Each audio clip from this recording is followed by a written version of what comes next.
ఎంత రిలవెన్స్ నాకు తెలియదు కానీ గత ప్రభుత్వ పాలకులు అధికారంలో లేకపోయినప్పటికీ కూడా ప్రతిపక్షంలో కూడా వారికి అంత బలం లేకపోయినప్పటికీ కూడా వారి రౌడిజం కానీ వారి అసాంఘిక విధానాలు కానీ వారి ఎనార్కిస్ట్ అప్రోచ్ కానీ ఏమాత్రం మారలేదు. ఇది చాలా ప్రతి ఒక్కరికి కూడా చాలా లోపలగా తరిచి చూడాల్సిన అంశం ఇది. వారికి ఎవ్వరికీ కూడా ప్రజాస్వామ్య విధానాల మీద ఏమాత్రం గౌరవం లేదు.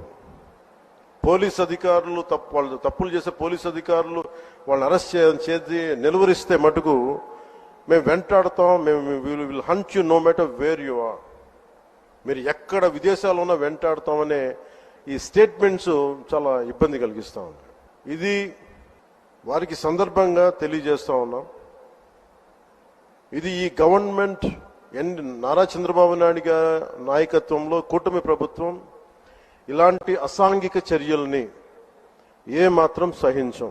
ముఖ్యంగా ఆడపిల్లల భద్రత ఈ రాష్ట్రానికి చాలా కీలకమైంది. వీటికి ఆడపిల్లల భద్రతకు సంబంధించిన కానీ ఎనార్కిస్ట్ అప్రోచ్ కానీ రాష్ట్రంలో ఉంటే ఏమాత్రం సహించే విధానం ఈ కూటమి ప్రభుత్వానికి లేదు అనేది మీ అందరికీ చాలా ప్రత్యేకంగా మేము తెలియజేస్తున్నాం.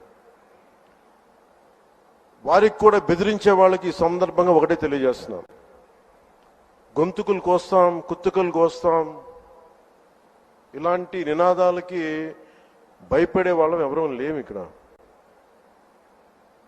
అలాంటివన్నీ చూసే మీలాంటి వాళ్ళని ఎదుర్కొని ఇక్కడ దాకా వచ్చాం. ఇలాంటి పిచ్చి బెదిరింపులు కానీ పనికి మాలిన బెదిరింపులు కానీ దయచేసి చేయకండి. తాటాక చప్పులకి ఇక్కడ ఎవరు భయపడేవారు లేరు. ఇంకా సంస్కారం ఉంది కాబట్టి, మాట మీద గౌరవం ఉంది కాబట్టి ఇంకా చాలా పద్ధతిగా మాట్లాడుతున్నాం. ముఖ్యంగా అధికార యంత్రాంగం అందరికీ right from constituency level to the state level, my appeal to all the officials, make sure you give us implement the good governance. ముఖ్యంగా లా అండ్ ఆర్డర్కి సంబంధించి మటుకు కరప్షన్ లేని విధానాలతోటి ముందుకెళ్లాలని మనస్ఫూర్తిగా కోరుకుంటా ఉన్నాం. అలాగే ఏ విధమైన ఇబ్బందులు కలిగించినా చాలా మందికి ఒక ఆలోచన ఉండొచ్చు, మళ్ళీ ఆ ప్రభుత్వం వస్తే ఏమవుతుంది, ఆ ప్రభుత్వం రావట్లేదు. ఇది ఎందుకు చెప్తున్నానంటే ఇది I want to give you confidence. I want to empower you. ఎందుకంటే మేమందరం ఇంక సహించడానికి సిద్ధంగా లేవు ఇక్కడ.